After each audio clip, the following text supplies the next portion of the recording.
अन्य हिंदी के एक नए एपिसोड में आपका स्वागत है। और इस वीडियो में हम पहले बात करने वाले हैं लाइट कॉम्बैट हेलीकॉप्टर के बारे में। लाइट कॉम्बैट हेलीकॉप्टर को लेकर आपके मन में सबसे बड़ा सवाल इस समय क्या है कि आखिरकार हमने 10 की संख्या में जो लिमिटेड सीरीज प्रोडक्शन के हेलीकॉप्टर हैं ये भारतीय वायुसेना के सर्विस में आते भी देख लिया। हमने ये भी जान लिया कि भारतीय वायुसेना और थल सेना को बड़ी संख्या में ये हेलीकॉप्टर मिलने भी वाले हैं।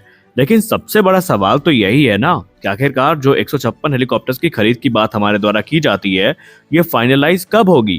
तो चलिए अब आपको भारतीय वायुसेना का जवाब सुनवा देते हैं। हाल ही में parliamentary standing committee on defence ने कुछ सवाल पूछे थे जिनका जवाब आईएएफ के द्वारा दिया गया है।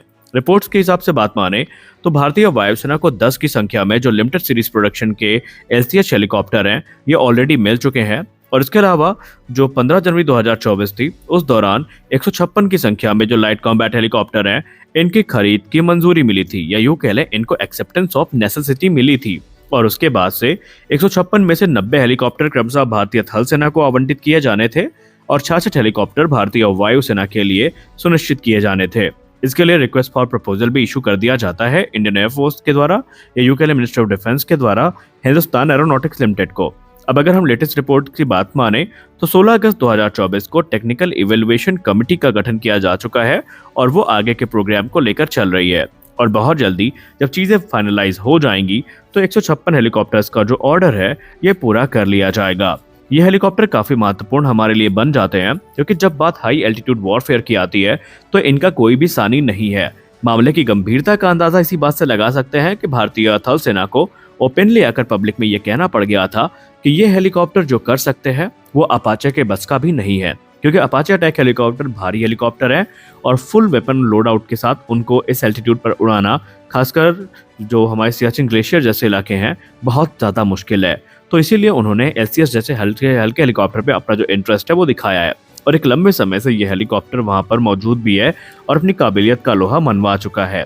खैर यह हेलीकॉप्टर जितना एडवांस है उतना घातक भी होता जा रहा है। आप सबको हाल ही के रिपोर्ट्स में हमने बताया है कि इसमें जो नए हथियार हैं उनको इनकॉर्पोरेट किया जा रहा है जिसमें advance anti tank guided missiles शामिल हैं।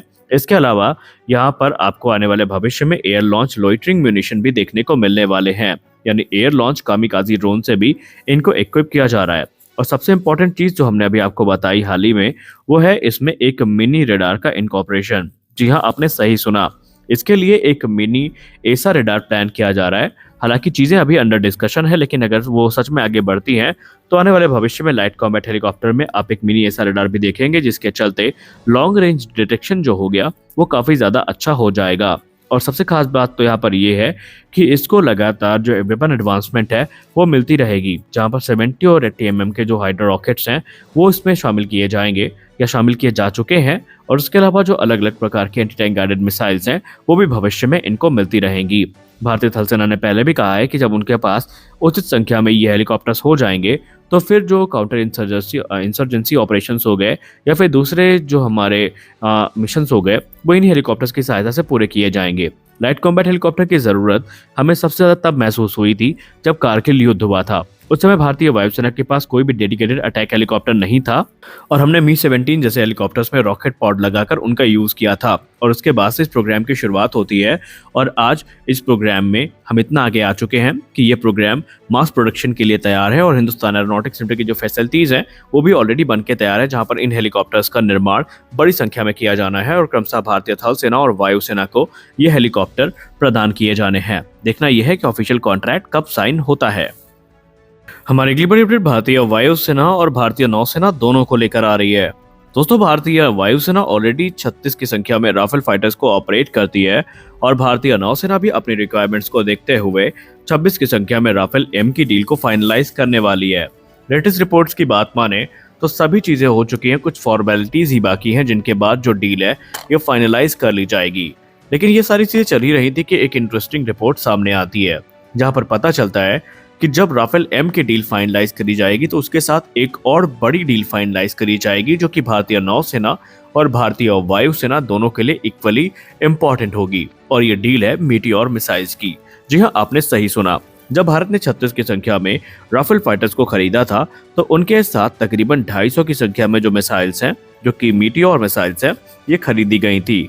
लेकिन अब यहाँ पर जो चीजें निकल के आ रही सामने इन्फॉर्मेशन के रूप में, उनमें बताया जा रहा है कि राफेल एम के साथ साथ भारतीय वायुसेना और नौसेना दोनों की कैपेबिलिटी को एनहांस करने के लिए जो एडिशनल लॉन्ग रेंज मिसाइल्स हैं ये खरीदी जा रही हैं। अब नंबर्स की बात करें तो नंबर्स को यहाँ पर क्लासिफाइड रखा गया है, उनके बारे में पब्लिक में कोई जानकारी नहीं, पब्लिक डोमेन में। लेकिन एक चीज स्पष्ट है कि नंबर्स तकरीबन इतने होंगे कि भारतीय वायुसेना और भारतीय नौसेना दोनों की जरूरतों को पूरा कर सकें।